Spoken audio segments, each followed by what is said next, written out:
जो ऐसे मोने देखा तो जाना ये कि क्यों दुनिया में आया हूँ।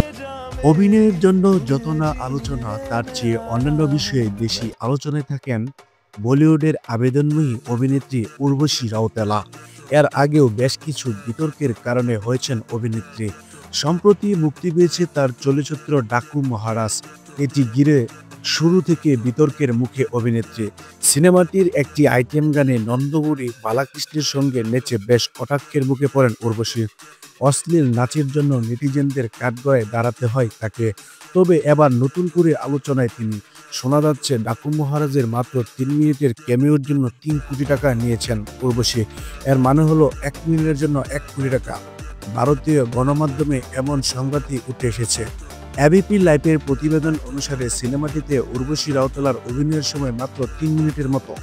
কিন্তু উর্বশীর পারিশ্রমিক নিয়ে অনেক সংবাদ মাধ্যমের দাবি করা হচ্ছে এই 3 মিনিটের জন্য তিনি 3 কোটি টাকা নিয়েছেন। যদিও এই দাবি এখনো আনুষ্ঠানিকভাবে কেউ নিশ্চিত করেনি। তবে এই খবরটি সোশ্যাল মিডিয়া এবং বিভিন্ন সংবাদে দ্রুত ছড়িয়ে পড়েছে। এদিকে ডাকু মহারাজের ওটিটির মুক্তির পর সিনেমার পোস্টারে উর্বশীকে দেখা যায়নি। এতে অনেকেই বিস্মিত হয়েছেন, প্রশ্ন তুলেছেন কেন সিনেমার প্রধান অভিনেত্রীকে পোস্টারে স্থান দেওয়া হলো না। অনেক নেটিজেন এ নিয়ে সোশ্যাল মিডিয়ায় ক্ষোভ প্রকাশ করেছেন। সিনেমাটিতে তার নাচ এবং উপস্থিতি বেশ আলোচিত হলেও অনেকে মনে করছেন তার ভূমিকা তেমন বড় ছিল না। তবে পোস্টারে জায়গা না দেওয়াটা একেবারেই বেমানান। কেউ কেউ বলছেন নাচ নিয়ে বিতর্কের কারণে উর্বশীকে আড়ালে রাখেন নির্মাতারা। উর্বশী রাউতেলা অভিনয়ের পাশাপাশি সোশ্যাল মিডিয়ায় যথেষ্ট প্রভাব রাখেন। ইনস্টাগ্রামে তার 73 মিলিয়ন ফলোয়ার রয়েছে।